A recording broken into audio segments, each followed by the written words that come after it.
Rezlife, Taylor here. So good to be with you all. We are starting a new series today.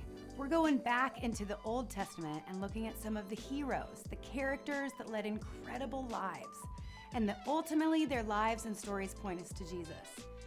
Even in the Old Testament, way before Jesus was even ever born, these were the people that paved the way of the faith that you and I can claim as ours today. Through looking back, they move us forward. We call them heroes because they each have a story to tell. They weren't perfect, but God called them and they sought to love God and love people. So, I guess we are all heroes then, right? We seek to love God, love others, and we've been called and we have a story to tell. Way to go, heroes. So today we are going way back, not Adam and Eve back, but back to Genesis, the very first book of the Bible. If you want to read about Abraham's whole life, head to Genesis chapters 12 all the way through 25. But for the sake of time today, we won't read all those chapters together. So stay with me as I summarize the best I can on highlighting the life of Abraham and his spectacular heroic life. We are first introduced to a man named Abram. He is married to Sarai. So right off the bat, in Genesis 12, 1 through 3, the Lord said to Abram, "Leave your land, your family, and your father's household for the land that I will show you. I will make you a great nation and will bless you. I will make your name respected, and you will be a blessing. I will bless those who bless you. Those who curse you, I will curse. All the families of the earth will be blessed because of you." So, what does Abram do? He goes. He takes his wife, his nephew Lot, and all they had, and they head off to the land of Canaan. We see here that Abram really trusted in God. God made a promise, and then Abraham didn't question it. He went on faith. A bit of a detour to Egypt because of a huge famine in Canaan. Side note, some drama there as he tells his wife to pretend she's his sister so that the Egyptians wouldn't take her and kill him. You can look that up later if you want. But then add some more drama to Abraham's life. Listen to this. Abram and Sarah are now kicked out of Egypt. Then 10 years later, back in Canaan, one big issue. Abram and Sarah were still childless. This was another promise that God had made to Abram. In Genesis 12:7, it says this, "The Lord appeared to Abram and said, 'I give this land to your descendants.' So Abram built an altar there to the Lord who appeared to him." So I imagine that Abram was like, "Well, I don't have any descendants to give this land to. And now we are old." They were like 75 at this point. And then insert a little bit more drama because Sarai couldn't bear children. She suggested that Abram have a child with her servant Hagar, which obviously created some major issues between them. But Hagar did have a son with Abram, and they named him Ishmael. So then we hop to Genesis 17. When Abram was 99 years old, God changed his name, Abraham, which means a father of many nations. And Sarai was renamed Sarah, princess of the multitude.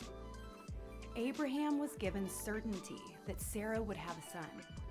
Shortly afterwards, Abraham and Sarah were visited by 3 men. One of the guests told Abraham that upon his arrival next year, Sarah would have a son. While at the tent entrance, Sarah overheard what was being said, and she laughed to herself about the possibility of having a child at their ages. Listen to what she says in Genesis 18:12. "So Sarah laughed to herself, thinking, 'I'm no longer able to have children, and my husband's old.' But Sarah soon became pregnant and had a baby. Abraham, then 100 years old, named the child Isaac. And guess what Isaac means? I love it. It means laughter. Isaac would go on to become a crucial character in the Bible, fathering Jacob, the eventual patriarch of the Israelites. So then in chapters 18, 19, and 20, we see Abraham fighting for the lost souls of the cities of Sodom and Gomorrah. Let me say this. These chapters are not for the faint of heart. Then on to chapter 21, Sarah gets jealous of Hagar. Remember her, the servant who Abraham had another son with? Then in Genesis chapter 22, God tells Abraham to take his young son, Isaac, to the top of a mountain and sacrifice him as a burnt offering. And Abraham listens, has faith, trusts God, and lays his son down and grabs a knife. But then hear this from Genesis 22:12. The messenger said, "Don't stretch out your hand against the young man, and don't do anything to him. I now know that you honor God and didn't hold back your son, your only son, from me." So God provided a ram that he sacrificed instead of Isaac. Then the messenger went on and said in verses 16 through 18, "I give my word as the Lord, that because you did this and didn't hold back your son, your only son, I will bless you richly, and I will give you countless descendants, as many as the stars in the sky, and as the grains of the sand on the seashore. They will conquer their enemies' cities. All the nations of the earth will be blessed because of your descendants, because you obeyed me." Woo! Goes on more a bit after that to tell us about Isaac marrying Rebekah. They have twins, Jacob and Esau. Sarah dies at the age of 127. Abraham gets married again. And then finally in chapter 25, Abraham dies at the age of 175. And then a list of his descendants is there. So that was the fastest summary of one of the most famous and fascinating characters in the Bible. You guys, his life was defined by the steps of faith that would go on to change the world. When we look at the example of Abraham, we see his faith was front and center.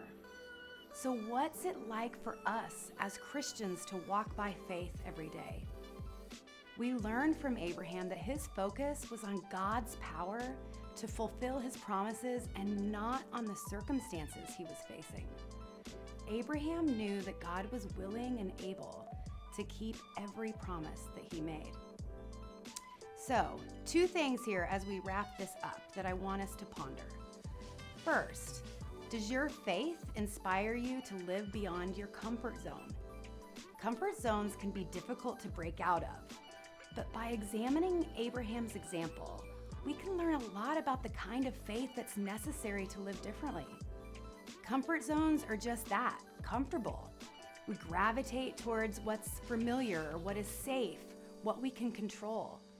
I think we spend a lot of effort trying to control our circumstances and avoid anything that creates anxiety or worry or insecurity. That's just normal. Left on my own, I would chart a course that never went beyond my comfort zone. It's hard to live by faith. Faith is the certainty of something that we don't have yet. Hebrews 11:8 says this, "Faith motivated Abraham to obey God's call and leave the familiar to discover the territory he was destined to inherit from God. So he left with only a promise and without even knowing ahead of time where he was going. Abraham stepped out in faith."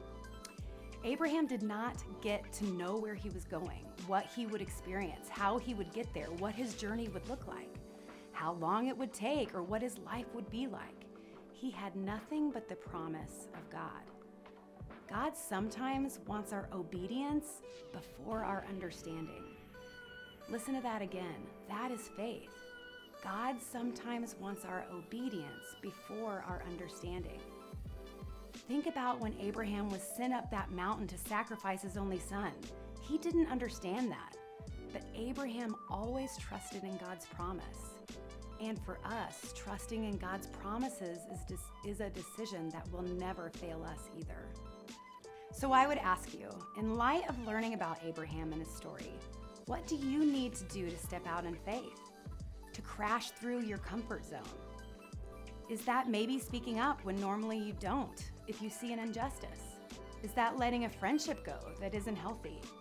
Maybe not being lazy or saying yes to new experiences? When we take steps of faith outside our comfort zone, sometimes we get to experience more of what God has in store for us in our lives. Second, do you really trust and believe in God's promises? When we do, we get the chance to really live. God promised Abraham land and descendants to be the father of the nations. God promises us too. He promises to never leave us, that he gives us strength when we're weary, that he will guide us, that when we pray, he hears us. He promises peace that passes all understanding, and he promises to love us despite the flaws and the messy stuff that we do. His love never ends or fails. How would we live differently if we really believed those promises? Would life look radically different? We wouldn't be so afraid or filled with worry about what is next, because God's got us. And last, most of you have heard this from me before, but it's one of my life's mottos: fearless and brave.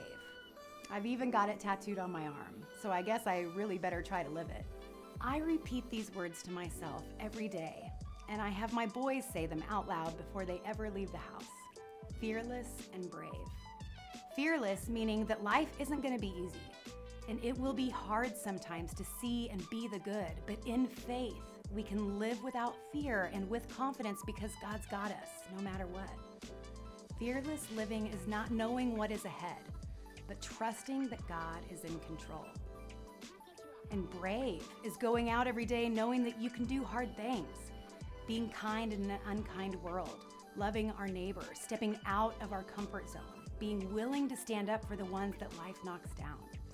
So you guys, when I think of Abraham, I think fearless and brave.